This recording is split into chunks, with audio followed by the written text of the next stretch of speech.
தமிழா பார்வையாளர்களுக்கு வணக்கம். இன்று தவேகாவினுடைய இரண்டாவது கட்ட அமைச்சரவை பட்டியல் வெளியாகி இருக்கிறது. இதில் பல தலித் இளைஞர்கள், தலித் பெண்கள் அமைச்சரவை பட்டியலில் சேர்த்து கொள்ளப்பட்டிருக்கிறார். இது தமிழ்நாட்டில் ஒரு மாற்று அடையாளமாக பார்க்கப்படுகிறது. திராவிட இயக்கங்கள் ஒரு முடிவுக்கு வந்த பிறகு திராவிட இயக்கங்கள் செய்ய துணியாத அமைச்சரவை பட்டியல், தலித் அமைச்சர்கள் 7 நிரப்பப்பட்டிருக்கிறது. இந்த 7 இடங்களும் தலித் இளைஞர்கள், பெண்கள் அமைச்சர்களாக வைத்து அழகு பார்க்கப்பட்டிருக்கிறார்.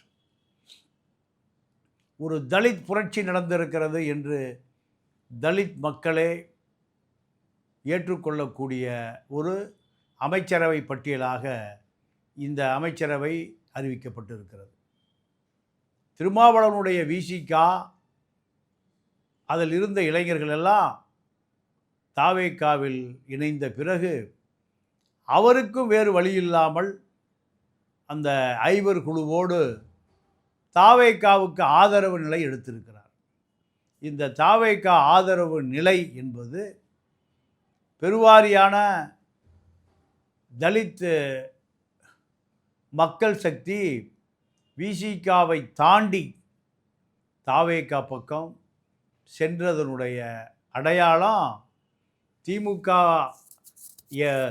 கூட்டணியிலிருந்து நீங்கள் விலகிவிடக்கூடாது என்கின்ற அந்த உறுதிமொழியும் உடைத்து எரியப்பட்டு அறிவாலயத்தில் வாசலிலே, அறிவாலய தெருவிலே வீசி எரியப்பட்டு அது தவேகா பனையூர் பக்கம் சென்று விட்டது.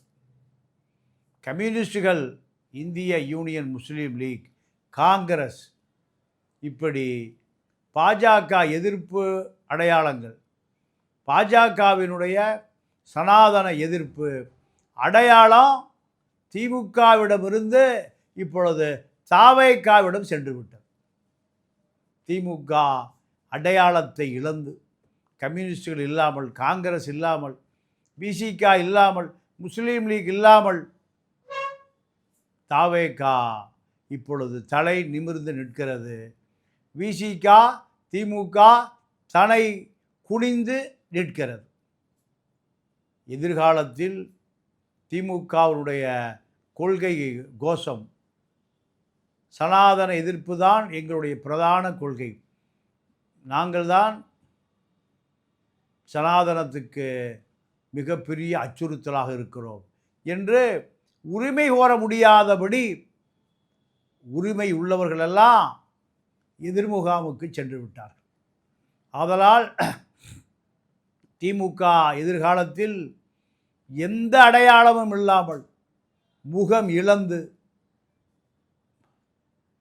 சனாதன எதிர்ப்பு, சாதி எதிர்ப்பு, சமூக நீதி இதெல்லாம் இனி பேச முடியாதபடி அம்பலப்பட்டு நிற்கிறது. இதுதான் திமுகவின் இன்றைய நிலை. ஆனால் தவேகா திமுகவில் இருக்கக்கூடிய முஸ்லீம் வாக்கு வங்கிகளையும் எடுத்து விட்டால் திமுக இன்னொரு சீமான் கட்சியாக மாறிவிடும். திமுகவை தாங்கி பிடித்து கொண்டிருக்கிற முஸ்லீம் வாக்கு வங்கி 14%.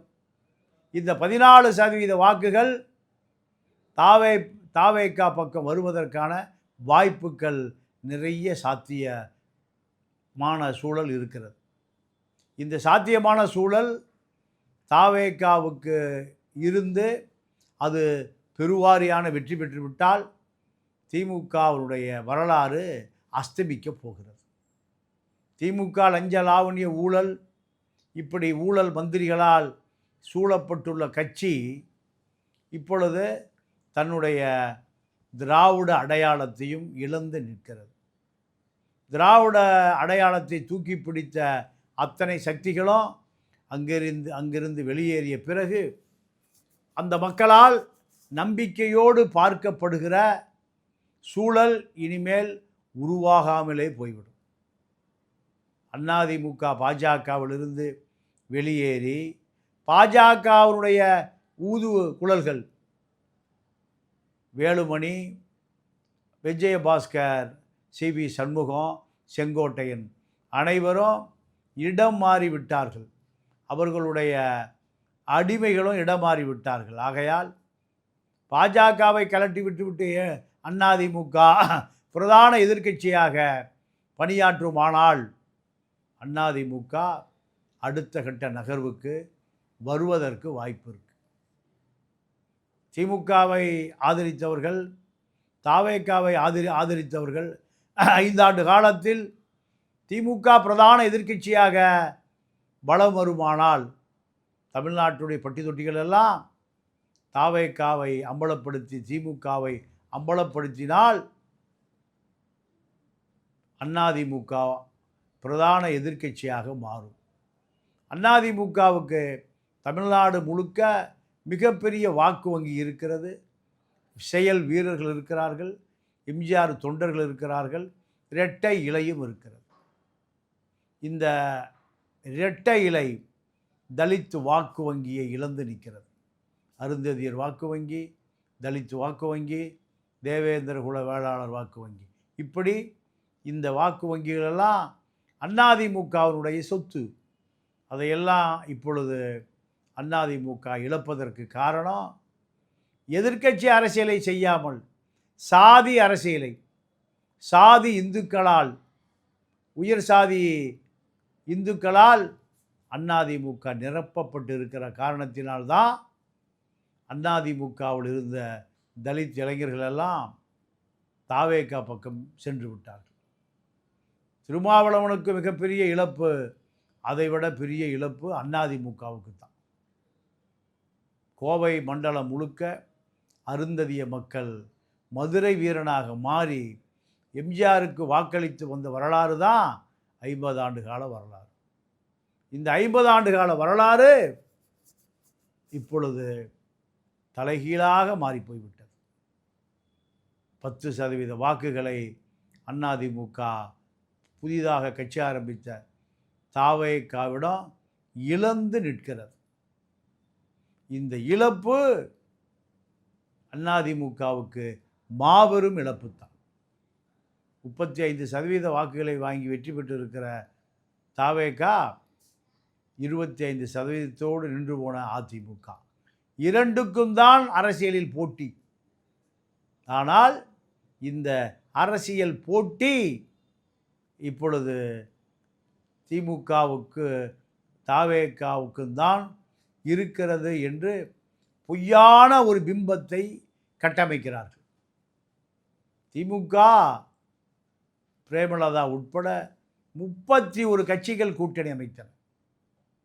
31 கட்சிகள் இருந்தும் திமுக வாங்கிய வாக்கு 25%.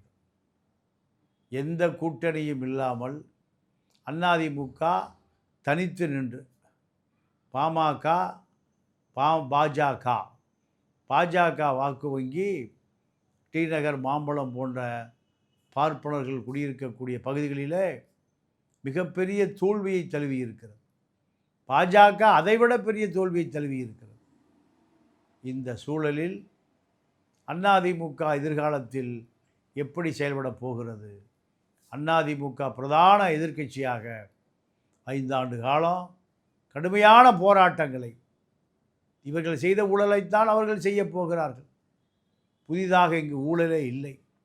ஆகையால் அதை பொதுமக்களிடம் மிகப்பெரிய அரசியல் இயக்கமாக உருவெடுத்தால் அதிமுகவுக்கு பிரகாசமான எதிர்காலம் அமையப் பெறும். திமுக எந்த அரசியல் செய்தாலும் திமுகவை பொறுத்தவரை அது மீண்டும் துளிர்க்க வாய்ப்பே இல்லை. திமுகவினுடைய பலமே மனுசாஸ்திர, மனு தர்ம, சனாதனம்தான். அந்த சனாதன எதிர்ப்பை வாழ்நாள் முழுவதும் செய்த கம்யூனிஸ்டுகள் திமுகவில் இல்லை, முஸ்லீம் லீக்குகள் இல்லை, விடுதலை சிறுத்தைகள் இல்லை, காங்கிரஸ் இல்லை. இப்படி பார்க்கிற பொழுது இந்த அரசியல், தமிழ்நாட்டில் பிரதான அரசியல் பாஜக அரசியல், அதிமுக திமுக அரசியல், இப்பொழுது இந்த அரசியல் இரண்டாக இருந்தது மூன்றாக சின்னாபின்னப்படுத்தப்பட்டு இருக்கிறது. இது ஒரு வகையில் அதிமுகவுக்கு ஒரு ஆதரவு நிலைதான். வாக்கு இரண்டாக பிரிவதற்கும் மூன்றாக பிரிவதற்கும் ஒரு பெரிய வேறுபாடு உண்டு. இரண்டாக ஏறக்குறைய 70% வாக்குகளை 35% பிரித்த இந்த திராவிட இயக்கங்கள் இப்பொழுது இந்த 70% மூன்றாக பிரிக்கப்பட்டு இருக்கிறது. இந்த தேர்தல் பலருக்கு பலவிதமான அனுபவங்களை, பலவிதமான வாய்ப்புகளை, பலவிதமான எதிர்காலத்தை கொடுத்திருக்கிறது. அந்த வகையில் அதிமுகவுக்கு ஒரு எதிர்காலம் இருக்கிறது என்று 25% வெற்றி பெற்ற விஜய் 35, திமுக அதிமுக இரண்டும் சேர்ந்து 35 ஆக இந்த வாக்கு சதவீதம் 25 போனதனுடைய விளைவு தான் இரண்டு கட்சிகளும் மிகப்பெரிய தோல்வியை தழுவியது. இப்பொழுது ஒரு எதிர்பார்ப்பு, அடுத்து ஆட்சியை பிடிப்பது அதிமுகவா திமுகவா? திமுக முதல் சுற்றுக்கு வருவதற்கு வாய்ப்பே இல்லை. இரண்டாவது சுற்றோ மூன்றாவது சுற்றோ அது சென்றுவிடும். விஜய் முதல் வட்டம் முதல் சுற்று, இரண்டாவது அதிமுக வருவதற்கு வாய்ப்பு இருக்குது. அதிமுக பிரதான எதிர்க்கட்சியாக, எதிர்க்கக்கூடிய கட்சியாக மாறினால் அதிமுகவுக்கு ஒரு பெரிய எதிர்காலம் உண்டு. கடந்த ஆட்சி காலத்தில் எதிர்க்கட்சியாகவோ எதிரிக்கட்சியாகவோ அடக்கத்தோடு செயல்பட்டதனுடைய விளைவு மக்கள் அதிமுக என்று ஒன்று செயல்படுகிறதா என்பதை மறந்து விட்டார்கள். ஆகையால் இனியோ அதே நடைமுறையை அதிமுக செயல்படுத்தினால் எப்படி திமுக வரலாற்றில் அழிந்து கொண்டிருக்கிறதோ அதே நிலை எம்ஜிஆருடைய அதிமுகவுக்கு ஏற்படுவதற்கு வாய்ப்பு இருக்குது. அந்த வாய்ப்பை தவற விட்டுவிட்டு மீண்டும் 31 ஆட்சிக்கு வருவதற்கு என்ன செய்ய வேண்டும்?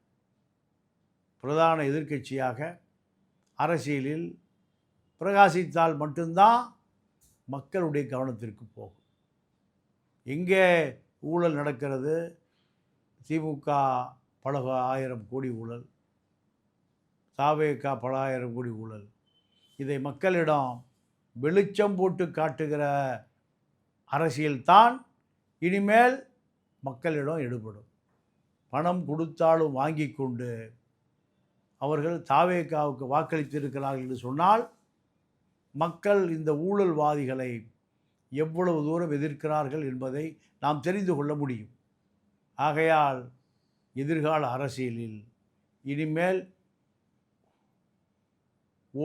ஓட்டுக்கு துட்டு, துட்டுக்கு ஓட்டு, பெட்டிக்கு வேட்டு என்ற நிலையை உருவாக்க வேண்டும்.